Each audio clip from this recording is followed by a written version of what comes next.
This is Real Estate Rookie episode 359er. My name is Ashley Kerr, and I'm here with my co-host, Tony J. Robinson.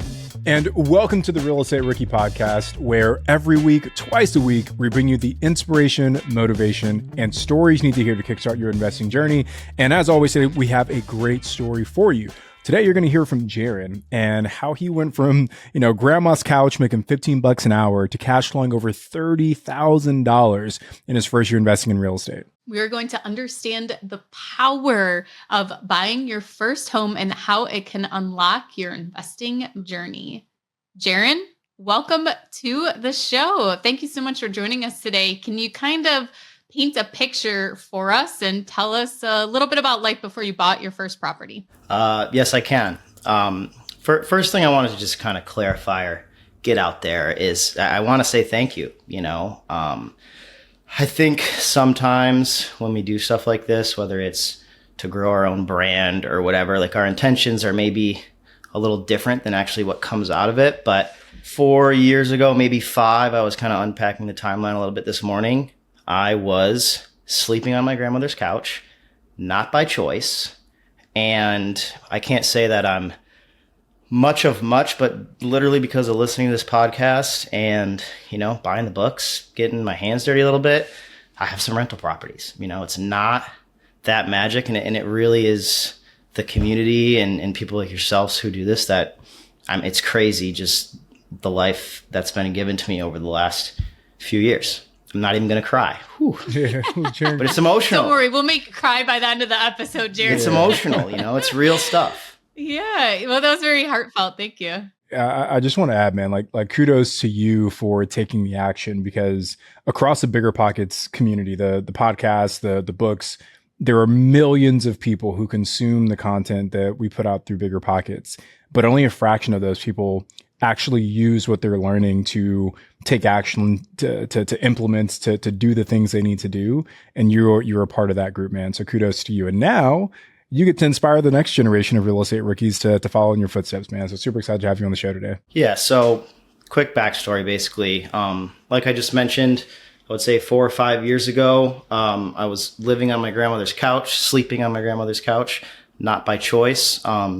Don't need to go too deep into this, but basically I was getting sober in that process. And because, I was in my mid to late 20s at that point, I was partying too much and I had no direction in my life. That kind of pain created this positive feedback loop, and I just didn't really know where to go with life. So started to get that foundation together, started to move forward, and this is all going to kind of tie into my job at the bike shop because it's been 5 years now, which is amazing. And I just needed a job where I could go to work, leave work at work, and focus on myself outside of work. I say that I'm a recovering restaurant industry professional. My time was up in that career and I needed to make a change, and it needed to be simple. Now, I've always been a bike rider, so the bike shop felt like a good fit. I was living on grandma's couch. I didn't need a ton of cash. So $15 an hour, AKA, or, better known as minimum wage back then, was fine. I didn't really care. And I had been doing that, really happy. Some of the best years of my life, those first 2 years at the bike shop, I was riding my bike all the time. I was focusing on myself. I was learning about different things, where I wanted to go. And I didn't think about money once for those 1 or 2 years. It just was something that came in my bank account, and then I would use it to buy a candy bar and a bike ride. That was it. I wasn't thinking about financial education or setting myself up for the future. I was just trying to build a foundation that maybe a lot of people got in their late teens, early 20s. I was just doing it in my late 20s. So, get the girlfriend, right? That starts to come together. And she had moved home because of COVID. And we had known each other for a long time, but we kind of got together in a romantic way during COVID. I would say about halfway through that, she is all excited because she had been laid off through 3 times through that process of COVID, whatever. And finally gets a job offer, and it's a 6-figure job offer. And at this point, I feel like I'm doing really well. And then she's like, oh my God, I'm moving back to New York. I just got a 6-figure job. And I'm trying to be happy for her, But I'm like, oh my God, like, what is that even? What is six figures? You know, I'm making $16 an hour or something at this point. So that was super painful. You know, like the pain of a tenant calling you and saying that the toilet is overflowing and you need to come get it. I promise anybody listening is much less than falling behind. You know, like that is way more painful. So that was a catalyst though to like, all right, dude, you've got a lot of other things going as a foundation in your life right now. Exercise, morning routine, reading at night, whatever. But financial something is not, it wasn't anything I was looking at. So I was like, okay, I'm uncomfortable. There's some growth that needs to happen. Well, okay. So what happened with the girl? Did she go off to New York and now you're home and you're trying to figure it out? Did you break up? Did you stay together? Is it long distance? I mean, we would need some more details. Great question. The girl. Still in a relationship with a girl. Going on like 4 years, basically 3.5, 4 years. She moved to the city. She took the job. And throughout this whole time at the bike shops, I had been trying to figure out how I could be of more value to the bike shop. You know, I love the business. I wasn't thinking about getting a new job. I was thinking about how can I learn more things to help this bike shop grow. You know, if I fast forward a little bit, I started as a just whatever employee at the bike shop. We didn't have roles or an org chart back then, you know, and you know, we read books like Traction or all these books. And now we have 4 stores. I'm the general manager of the whole business, you know, grew that business, added value. So basically, girlfriend moves to New York City and we're like, oh my God, how are we going to figure this out? And she had a few months from when she got the job offer to when she moved to New York. So I had a little bit of time, or we had a little bit of time to figure it out. So I very quickly started watching Graham Stephan YouTube videos. He's like a financial influencer YouTube guy or whatever. And he was talking about like buying duplexes and investing in real estate. I needed a place to live. I wasn't on grandma's couch anymore, but I was renting a house. It was just like, it was whatever, you know, I wasn't paying any equity to myself. That's for sure. And pretty quickly, you know, when the pressure's on, we take some action, right? Got pre-approved, had some money saved up from getting lucky with some Tesla stock, to be honest with you. I had no clue what I was doing. And was like, all right, I'm going to buy a duplex. Not a huge plan beyond that. It was basically like, I'm going to buy a duplex, rent out one side of it with this idea in the back of my head that like, maybe I'll rent my apartment out on Airbnb if the relationship works out, because I'll probably be in the city quite a bit. So that was a big influence on your part, is finding housing that would maybe suit your new lifestyle of traveling back and forth to New York. You want to, you know, have a better, strong foundation for your personal finances, because this girl is going off making $100,000 and you want to provide a better life for her and yourself. So you start to realize you want to look at duplex. So I want to get into like when that moment hit, how long did it actually take for you to actually take action and to purchase that? So Jaryn, tell us about the feelings, the emotions, what you learned, and kind of that roadmap you took during that period of time. Okay, great question. The duplex, the first house purchase for me, which was about 3 years ago at this point, a little less. I was reading a lot at that point. You know, I was reading all the Bigger Pockets books. I was watching the YouTube books. You know, when I get into something, I can get pretty obsessed and pretty focused on it, and it's really easy to do the work. I also had the pressure. Girlfriend was definitely surpassing me in careers, and I had the pressure to kind of keep up and figure it out. And so had some money saved up, not much, like 15 grand. You know, that was my whole net worth. And it was really negative because other stuff, but we'll call it 15 grand in cash I had. Googled real estate agent, found one, picked the first one. She ended up being amazing. We're friends to this day, but I just got lucky basically. Got pre-approved from a bank. It was just the only reason I picked the bank is because they were the only lender, it was actually a broker that had a traditional like proper FHA loan. All the banks had products that were similar, but they're the only ones that had 3.5% down. And that's pretty much what I needed. And how did you find that out? Were you calling loan officers? Were you Googling different banks? How did you find that out that was the bank that had that? Good question. There's a few people in my life that are a little ahead of me on this journey, and I would just be chatting with them. How'd you do it? How'd you do it? You know, local people who are in the same market. Yeah. Why reinvent the wheel when you have resources, you know? I just want to add to like, that's a really important lesson for rookies to understand, is that banking is almost like a commodity, right? It's like any other product that's out there. Like you can't go to Walmart and buy the same things you're going to buy at Target. You can't go to the 99-cent store and get the same things you're going to get at Dollar Tree. So banks are the same way. Like each bank has its own suite of products. And sometimes one bank might not have what you need. That doesn't mean there aren't 10 other banks that have it. So I see a lot of rookies that feel a little discouraged when they talk to maybe one or two lenders and can't seem to find the right product for themselves. But there are so many loan products out there and so many different lenders and so many different institutions. Keep looking until you find the right person that kind of matches your unique situation. And it sounds like that's what you did, Jaryn. Yeah, 1,000%. And if I could add a little bit there, it's like, I think a topic that's discussed a lot on here, but I think sometimes is easily forgotten in the moment, is that the banks make money off us as a consumer or an investor. They need us. So there's a lot of fear walking into the bank. I had a lot of fear of like, I'm going to get rejected. I'm not going to get approved for a loan, but realistically, if you actually have a little bit of money saved up and your goals or your target is realistic, the banks are going to open the door. They're going to open the door for you. So I went to one other bank, actually, got approved for a loan, but the down payment they wanted was a little more than I had to spend. So I went with the FHA loan, even though I had to have mortgage insurance and stuff like that.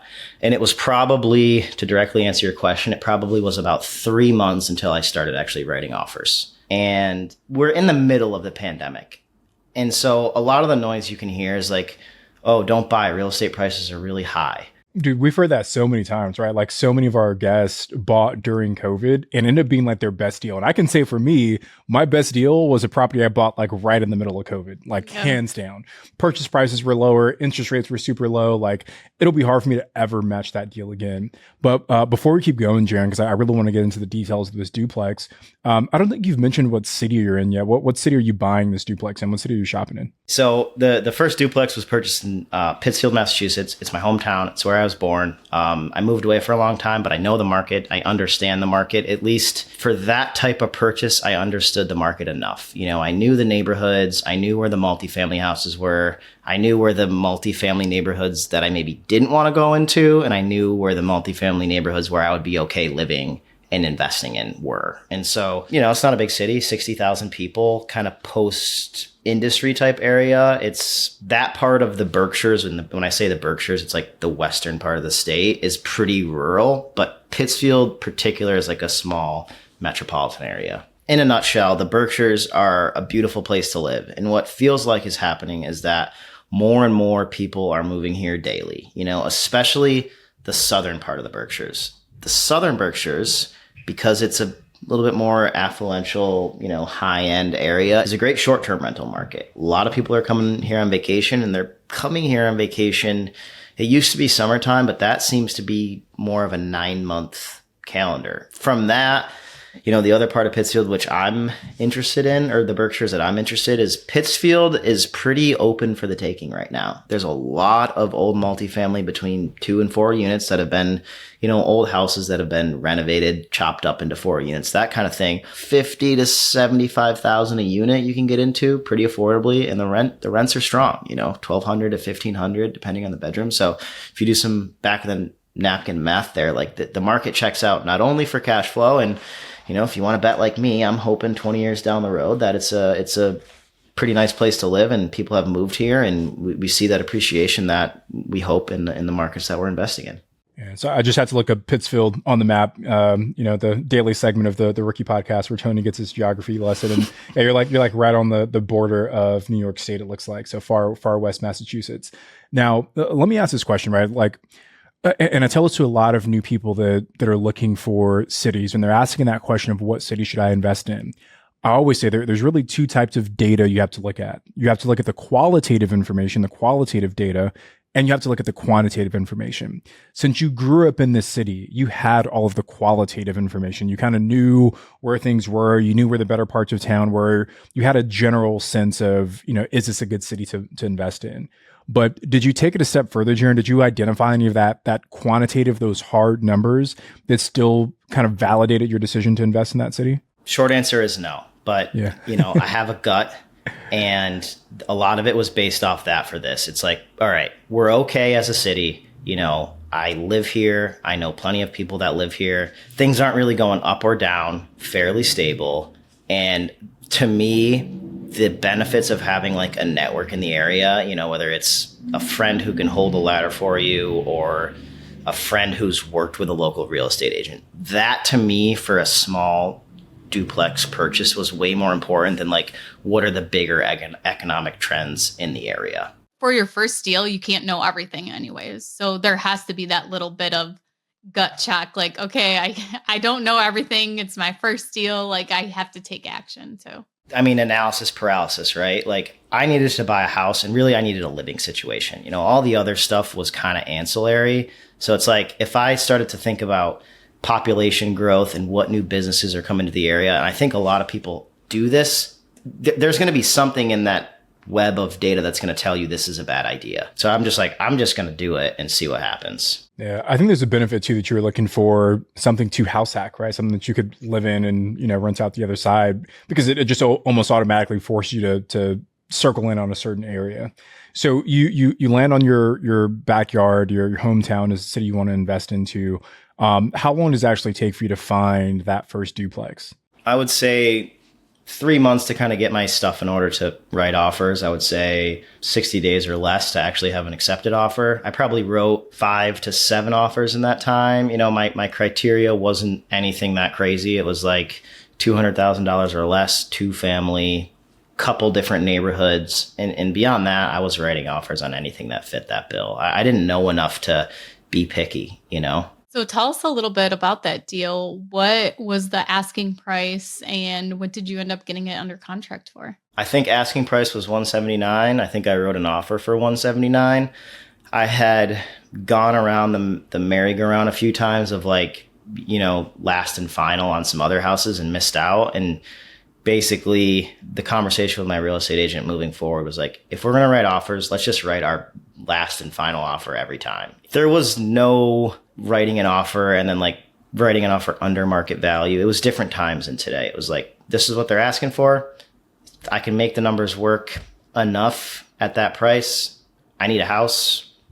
That's how we did it. So it was like, yeah, 5 or 7 offers, got it under contract at asking price. When they asked for last and final, I didn't change my number. They accepted it. Under contract, learned that I was going to need to have flood insurance. So that had to change your numbers a lot. Yes. Having to figure out flood insurance. What did that end up costing you a year? Well, when you're stubborn and desperate and need to make something happen, sometimes as things fly in your windshield, you just kind of put the windshield wipers on and keep moving forward. Everything was getting scarier and scarier as we were going through it.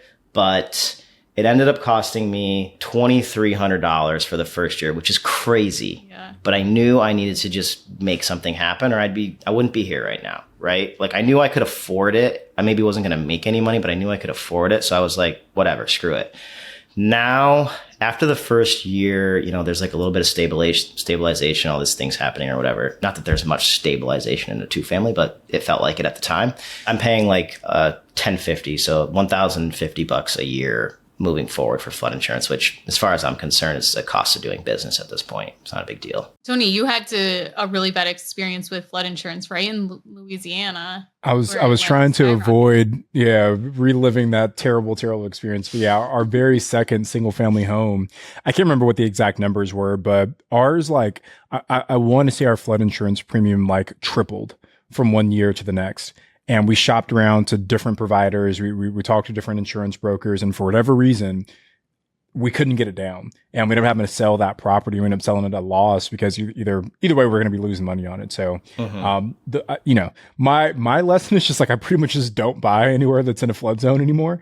Just because I don't want to run that risk. But, if it's a stabilized and you can kind of project what it's going to be, maybe it makes sense still. And that's happening in like Texas and Florida right now too, for like hurricane insurance and also flood insurance and different things like that, where insurance is just changing so drastically.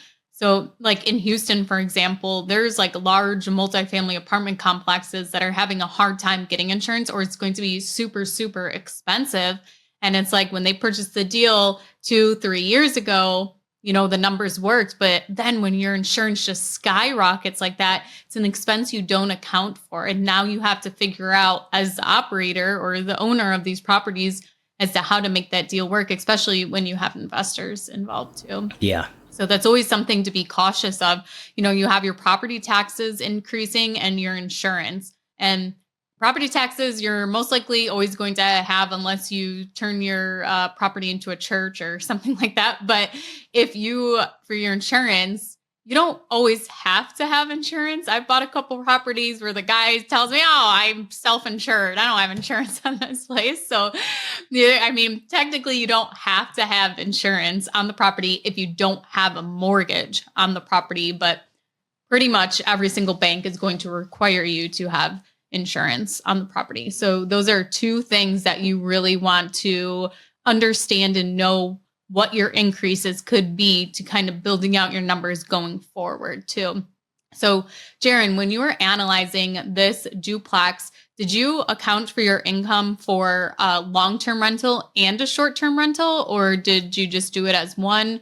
What did your income kind of look like that you were accounting for when you analyzed this deal? The short-term rental thing was an idea. It's not what you would consider to be a traditional short-term rental neighborhood. It was more like, okay, the house is going to cost me roughly this much. The rent from downstairs is going to be roughly this much. Here's my income. Can I make it all work? And I was like, yeah, I can just barely make this work. We'll see what happens. And then from there, it snowballs. It's like, all right, I'm going to fix the apartment up. And while you're fixing the apartment up, because I was in the situation I was in, I'm like, how can I make a little bit more money off this apartment? I don't need a lot in life. I don't need a huge house to live in for my 3 kids. It's in the Berkshires, at least at that point, it was just me. I was going to New York City to be with my girlfriend on the weekends. So short-term rental revenue during the pandemic was a pleasant surprise, let me tell you. So, Jaryn, I want to dive into the revenue from your Airbnb. But before we do, Ash, I just got to say, you said that churches don't have to pay property taxes. I did not know that. So I'm pretty sure, right? Did you Google it? I did. I Googled it. I Googled it. And you're absolutely right. Churches are exempt, at least in California, from paying property taxes. So now I'm thinking like, okay, how can I turn all of my Airbnbs into churches part-time? No, and then you just do what the Kardashians do. You have all of your friends donate to the church, but then you do like church retreats to Puerto Rico or Hawaii or whatever, and like all their money is a donation, but then they can send it however they want. Is that what they you can do? Google it, Kardashian's church, and how they funnel their investing through a church. Yeah, that's a crazy idea. All right, well, enough about skirting the tax laws by creating these churches. Let's talk about the revenue from your short-term rentals, Jaryn. So I just want to paint the picture here. So you have a duplex. And are you renting out one entire side as short-term rental? Are you renting out rooms? What was your exact strategy for the Airbnb side? Well, so you mentioned the market. So basically the Berkshires are a slice of Western Massachusetts, like way Western Massachusetts. And there's a lot of different things happening here. Pittsfield, working class city. Southern Berkshires is where a lot of people come up to go on vacation from New York City, Boston, that kind of thing. So it's a pretty high end. It's like the Hamptons, basically. It's very bougie. And so when I said I'm going to, house hack my duplex and put my apartment on Airbnb, people did not think of my apartment in a C plus B minus class neighborhood as somewhere where you could have an Airbnb. And I believed them, but I believed you guys a lot more. It was like, there's a lot of different shapes and sizes, that these things can operate in. So I was like, I'm just going to go for it. Renovated the apartment myself. I have no clue what I'm doing. I'm trying to never pick up a hammer again. I'm doing pretty well at that, but not perfectly. So were you living in it while you were renovating it, or did you wait to move in? I was working probably 50 hours a week, trying to ride my bike 3 times a week. I was in the Berkshires from Monday morning at 8 o'clock until Thursday afternoon at 6 p.m. And then I was driving to New York City to be with my girlfriend Thursday night through 5:30 in the morning on Monday. So nobody else has an excuse to not get started in real estate investing. There was no time, but it worked. Yeah. If you want it bad enough, you'll make time for it. Yes. And I feel bad for the the tenants I inherited downstairs, because I was sanding the walls from 8 o'clock at night till 1 o'clock in the morning, and they were patient. And yeah, a little bit less sleep, not a big deal. We will survive. So you get it done. Yeah. You post it up on Airbnb, and how does it go? I posted on Airbnb. I kind of thought I had it ready. Here comes grandma again. I go on vacation to Cape Cod, actually. I post it on Airbnb, but I don't turn it on yet. I just kind of get it listed. And I have no clue how to build an Airbnb listing at this point. I've built dozens of them now. I know how to do it. But back then, it's the first one. You're like poking your way through. I'm in Cape Cod and I'm talking to my girlfriend. I'm like, you know what? I'm just going to turn it on. Now, mind you, it's summertime in the Berkshires. That's when everyone wants to be here. I turn it on and I get like 10 bookings in 24 hours. Oh my God. The first one is like the next day. And so I call my grandma and I'm like, Grandma, the craziest thing happened. I did this short-term rental thing that I've been talking to you about. Is there any way, my grandma and I obviously have a great relationship. I talk to her all the time. Yeah. Is there any way you can pop over to my house to just make sure it looks good and is ready to go? She calls me back the next morning, maybe not swearing, but, oh my God, I can't believe you thought that was going to be ready to rent like that. Like things I know now that I didn't know, which is like, the tub has to be like clean, not like work at the bike shop boy clean, like clean. And so she, thank God for grandma, and for a million different reasons, kind of tuned it up real quick. First person checks in, and the rest is history from there, basically. But it worked out. Can we talk numbers, Jaryn? Because I'm curious, man. You've got this smaller city, not a major vacation destination, but something that's good for that kind of regional area.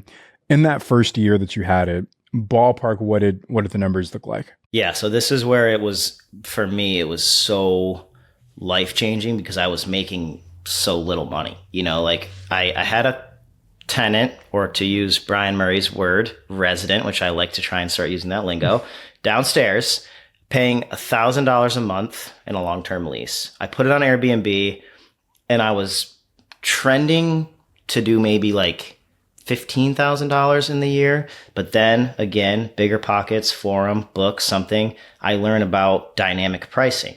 I load the listing onto Price Labs, and I learned that I don't have to charge $87 a night for this short-term rental. I can charge $349 a night. I never would have known, Wow.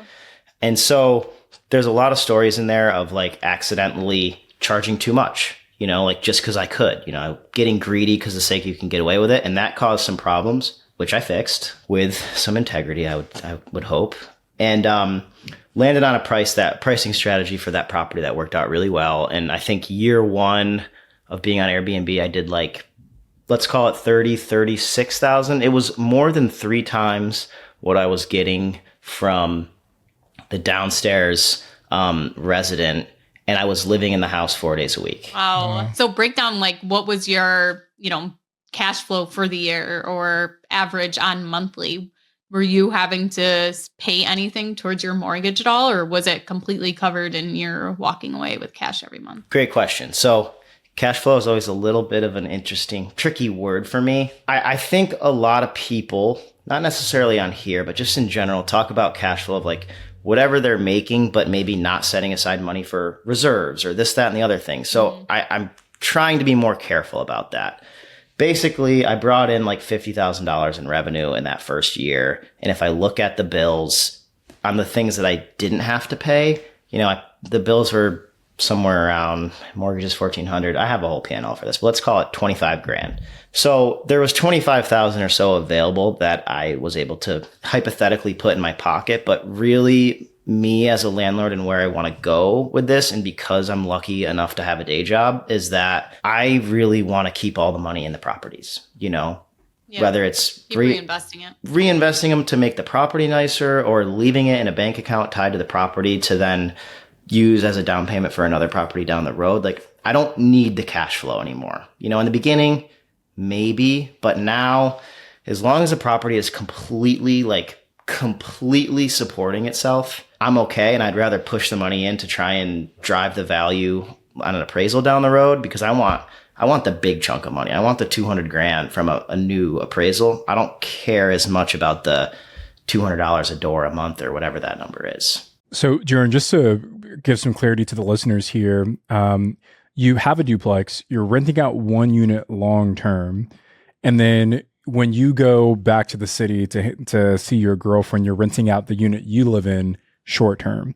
So on a part-time basis, between the short-term rental and then the long-term rental downstairs, you did over $50,000 in revenue. And I just want to make sure I'm tracking correctly. Yeah. And that's, the asterisk to that is that was learning how to do Airbnb during a pandemic when demand was very strong. Now, I would say at this point, I'm very confident with my abilities on Airbnb or short-term rental platforms. And I think this year I'm going to do exactly like 31 or 32,000 from the Airbnb. So the rent downstairs is a little higher, like 45 grand gross in that house. Yeah. But that's being further along with learning how things work. And on that note, Jaryn, you mentioned that you learned some lessons as you were pricing and other things. What were some of those lessons you learned that you feel have helped you become a better host today? I'm juggling a lot of things, right? We have 4 bike shops. I got a relationship in New York City. I got a bike I want to ride. I want a community I want to be a part of. What I don't necessarily think is a great use of my time is cleaning the sheets and cleaning the apartment. So first thing I did is I started dropping the laundry off at a linen company. They charge me $1.25 a pound. It comes back way better than if I do it myself. That was number one. That bought me back a little time. And that's when I was like, I'm going to start a Airbnb management business, and start Googling how that works. And then it's like, I need a cleaner. Got a cleaner. All of a sudden I've bought back 6 hours a week of my time or 5 hours a week of my time. And I'm putting that time, I'm not watching TV, I'm Googling how to start an Airbnb management business. That's kind of been the evolution there. Yeah, there's a great book I read recently. It's called Buy Back Your Time by Dan Martell. And basically what you just described, Jaryn, is the premise of that book is that as you're building your own business, you want to identify opportunities for you to hire someone who can take away some of those tasks that you're doing that aren't the highest and best use of your time, so you can continue to focus on growing the business at a higher level. And it sounds like that's what you did, man. So let's talk a little bit about the transition to the management side of things. I guess how many properties are you currently managing? It changes a little bit because sometimes people are like, I want to live in the house. I don't, but about 10, basically. That's awesome, man. And what period of time, how long did it take you to go from 0 to 10 properties under management? That's a great question. I would say 12 months, give or take. And then 8 to 10 felt like enough for where I was at as far as like availability to put into that business. Like the reason I went down that road versus trying to be a contractor or a real estate agent or something is because of my living situation. I needed to do something that I could pretty much fully operate from my phone, because I'm in different places all the time. So running short-term rentals for other people felt like the best fit. Now, today I have a handyman. I have 2 cleaners. There's people that make money in this business besides myself, plus all the homeowners. But that was the best fit for me. If I wanted to go deeper into real estate, that was the best fit. Where I want to go with that business this year is I haven't put a lot of extra effort in like systemizing or growing that business that much over the last 12 months. So this year coming is really hopefully going to be a time to kind of focus on putting some more time and effort into that business. Jaryn, do you think for another rookie investor, that's a great almost side hustle for them to get into to kind of help them build their investment portfolio? And maybe you could give us some insight as to how lucrative this actually is for you. Is there money in it? Are you doing it for the experience? So any type of property management that you can get your hands on, whether it's long-term, short-term, medium-term, cleaning houses, is a great way for someone who's wants to learn and isn't afraid of some hard work to get into. You're in the properties, you're dealing with people who are either staying or living in these properties. You're learning what to do when everyone's biggest fear, when the toilet starts to leak. And the other thing is that the barrier to entry is really low, especially financially. You don't need $100,000 to go start a small mom and pop property management business. What was your process for finding those 10 clients? Were you networking at real estate meetups? Were you sending out direct mail? How did you find those 10 clients? How I did it, in the beginning was through some luck, and it's been a question that I would love to ask some people of a better way to do it. Here's how I did it. I made some flyers that cost me $100 to get printed. I paid someone $100 to go, where there's like a flyer delivery service in the community, and she dropped them off at 100 different locations. That was part one. And then Jaryn, did you actually drop them off at the Airbnb, or were you dropping them off at the owners' residences? Or different businesses? Bingo. So general stores, coffee shops, liquor stores, whatever stores are in the area, that had a community bulletin board, we would post them there, and got a few listings from that.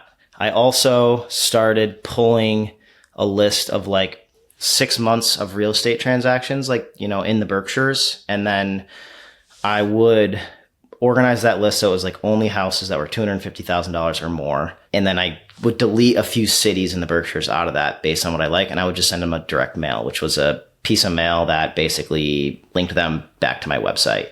That worked a little bit. There is probably a million ways to create a much higher conversion rate that I am going to put some time and effort into this coming year, but that got me to 10. Yeah, that's awesome, man. So we're really focused. 2024 is going to be the year that we really focus on growing our Airbnb management company as well. And obviously we're going to leverage the platform that we've already built, but I think a big focus for us is going to be relationships. So talking to our agents, our lenders that we already know, and saying hey, if you have more clients, send them our way. Direct mail, I think, is going to be a big piece for us also. And then a sneaky trick that I learned from one of my friends that has a management company in Arizona, but we have a cleaning company, and he said that his kind of back door into management was getting cleaning clients first, because everyone wants a good cleaner, right? There's less friction in changing cleaning companies than there is changing property management companies. So if we can prove that we're really good at the cleaning process, we've already built that connection, that relationship with the owner, then we can approach them later and say, hey, look, we've been cleaning for you for 3 months, but we also do management. So I'm super excited about growing both of those businesses, because I feel like there's a big need for that in this space still. The cleaning business thing is something that I've put some thought into of let's put it this way. If I wasn't running a few bike shops right now, I would be fully not even working on the business, but working in the business, Airbnb cleaning company, and would be whispering into people's ears of, oh yeah, by the way, we run these listings as well. Because of my job, I don't have as much time to do that, but that is part of the plan for this coming year of how to grow that business a little bit. And then in 5 years, you sell it to an even bigger management company and you retire. I have 5-year plans. That isn't exactly it, but it is a good one. Well, go ahead. Tell us yours real quick, if you don't mind. Well, the whole thing for the management business for me right now is to try to keep it pretty passive. My focus is on the bike shops and taking the money from the management business and to buy bigger multifamily buildings. We haven't talked about the bigger purchase I made this past year, which is totally fine. But basically I bought an 8-unit apartment building, and I really like that size multifamily, and it's available in the area. So let's say 8 to 10 unit apartment building, $1 million, you need $250,000, $300,000 to pull the trigger on that kind of thing. I want the money from the management company to be used for down payments for those types of purchases. The other part of the 5-year plan is that, I'm very much a part of these bike shops, and retail is in an interesting point right now where we need to pivot a little bit. Margins are getting squeezed in different ways, and we need to think outside the box of how to bring in revenue to retail businesses. So, one of my plans is I know how to run Airbnbs. Why don't we have an outdoor themed hotel, motel, lodge, this, that, and the other thing as part of our bike shop ecosystem? You know what I mean? Kind of bring it all together. I'd love to see that at some point in the future. I mean, there's a million directions to go, but that's part of it probably. Quite the visionary, I have to say. Because I put a lot of work into trying to do it, like all of you. Yeah. It's the same thing. Oh, one thing you had mentioned in there, though, is an 8-unit building. When did you get that? Oh, man, I got that. Depends how much of that can of worms you want to open up. Let's just go into it brief before we wrap up. That I closed on April 1st. I had been under contract since the end of October. I'll tell you how I got there a little bit, which is that I refinanced the duplex, and I had some cash from that because I wasn't afraid to buy a property during the pandemic, even though everybody told me not to, because it had appreciated, right? Like we've all experienced. And I pulled some equity out of that. It was burning a hole in my pocket. I was making payments on it. And I was like, I got to buy something. I got to put this somewhere so I don't use it to buy like a car or something stupid. So I made a list of all the multifamily homes in the neighborhood that I already was living in. And I started calling. And I hear stories about a lot of people who call thousands of people. My fourth phone call, a woman answered the phone and I said, hey, my name is Jaryn. I live in the neighborhood and am trying to buy another property in the neighborhood. Are you interested in selling your house? And she goes, funny, we actually have it listed for sale. I had made the list like 2 months prior and then was really busy with a few things and started calling. Oh, so you didn't see it. I didn't see it. And I said, okay, my apologies. If you don't mind me asking, what do you have listed? And she's like, we have an 8-unit apartment building listed for $550,000, I think. And I said, okay, that's amazing. Good for you. Like in a real way. I was like, congratulations, whatever. I was like, it's a bit outside of my buy box. I'm looking for like a 2 to 4 unit. And then somewhere way back in here, a voice said, ask him about seller financing. And I asked and I said, would you ever consider seller financing? And she paused for about 10 seconds and she said, we bought it with seller financing 40 years ago. We'd be open to it. And I pretty much fainted. Because we hear this stuff and it doesn't feel like it's a real thing. It's a real thing. I still get excited about it, Jaryn. Literally yesterday, I got a text from Daryl saying the neighbor wants to sell his property and wanted to know if we were interested. And before I could work up my list of 20 questions, he said he's interested in doing seller financing. It's crazy. And and I still got excited. I was like, okay, there's a big step there. Like this could make this a better deal just for the fact that he's open to doing seller financing. It's a win-win for both sides if the situations are right, which is why it works. Like this ended up being perfect for both of us. And just one thing I'll mention too is that I think there's a stronger appetite from owners to offer seller financing on these bigger commercial properties or, small multifamily even.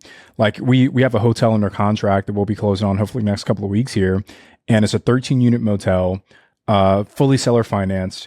And we got, I think, a 10-year term. First 2 years are interest only. It was like a 6.5% interest rate. And we got it below what it appraised for. Just a killer deal, like all the way around. And it's because these commercial property owners, they know that if their books aren't super solid, if their their P&Ls aren't good, if they don't have good tax returns, it's going to be difficult for someone to go out there and get traditional debt on that property anyway. So there's a little bit more flexibility from those folks as opposed to going to like a single family home owner who lived in this property themselves for 30 years and doesn't know anything about seller financing. It's a different world, right? Once you get up into 5+ hotels, at least what I've experienced, the transaction is a completely different world. So, Jaryn, let's talk numbers on this 8-unit. Walk us through. Yeah, give me the rundown of what the numbers were on this one. I want to add one thing that I did that I think got me the deal and is a tip for everyone out there. Yeah, please share with us. So, conversation with the woman, she basically was like, my husband deals with the real estate. I'll have him call you. He calls me back 15 minutes later. He says, what are you doing? I said, looking to buy a house. He said, I'll meet you there in 15 minutes. At this point, I'm along for the ride. He shows up. He tours me through every single nook and cranny of this house. This was something that this owner was really proud of. This is where I might cry. Really proud of. And it was an amazing experience for someone like myself, where going through an 8-unit building, being like, this guy is showing me everything. It was an education. I learned so much in 2 hours, maybe 3 hours we were there. And at the end of the conversation, it was kind of clear that like I liked him and he liked me. That part was super important. From there, we kind of looked at each other and we were both kind of like, what do we do? And he was like, you know what? I have it listed. I owe the broker the sale, at least for now. If you are interested in purchasing this, write up an offer and submit it through the broker. I say, okay. Tony, to your point, I underwrote it a million ways to Sunday. This is where I have a lot of respect for Brian Murray. I bought The Multifamily Millionaire. I read it in 3 days. I learned how to underwrite bigger multifamily. And no matter how hard I squinted at it, I couldn't make it work. And I knew if like the management company started doing poorly, or I got laid off from my job, let's say, God forbid, or the Airbnb and the duplex did bad, I was going to potentially be in trouble. Like I was going to have to carry it too much for too long. So here's the tip. I wrote the guy a super honest, him and his wife, a super honest letter telling them about banks won't underwrite it because the rent doesn't cover the debt service, this, that, and the other thing. If I hope we meet again, this, that, and the other thing.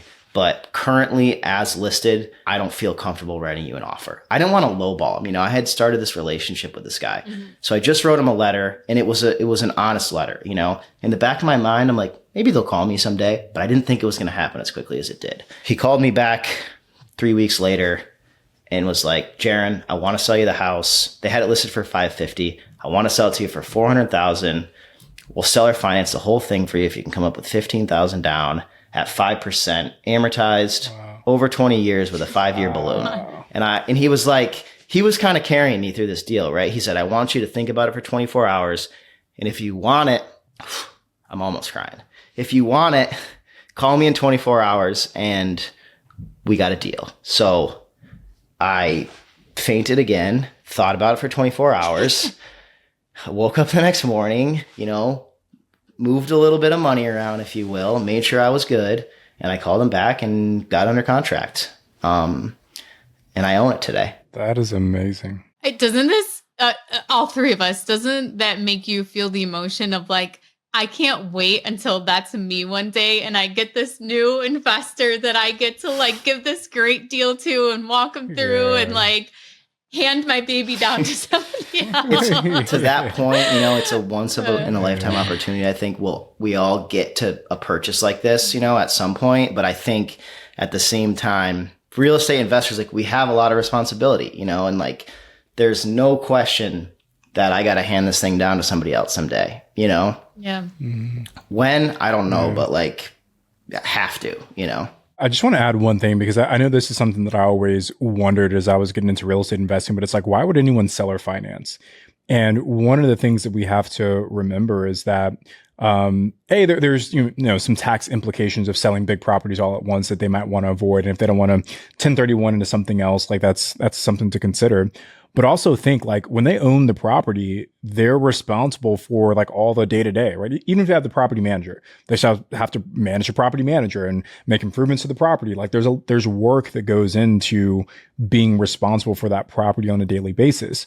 If they seller finance, there's an opportunity they could get even more cash flow from this new note that they're giving to you with literally zero work. So it really is a win-win situation for you as a buyer because you're getting an amazing deal. You get to come in, do all the things you need to do to improve the value of that property. They're getting a killer deal because there's no big tax bill.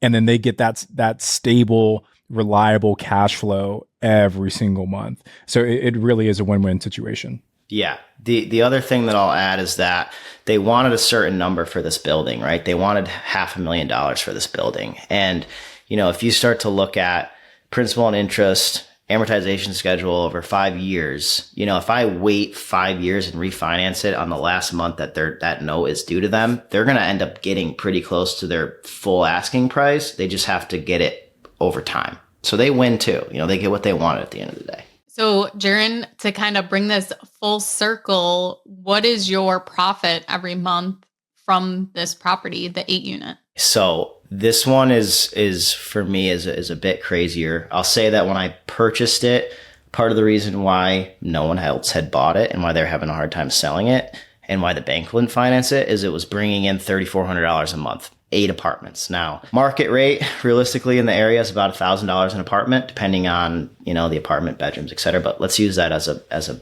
ground rule, a baseline number. It was 6 months of stabilization that was really uncomfortable in a million different ways, starting with, closing, getting the keys and having to knock on 8 doors of people who've lived there for a long time and say, hey, my name's Jaryn. I'm the new landlord, Oh, and by the way, like, your rent's going to go up a little bit, probably.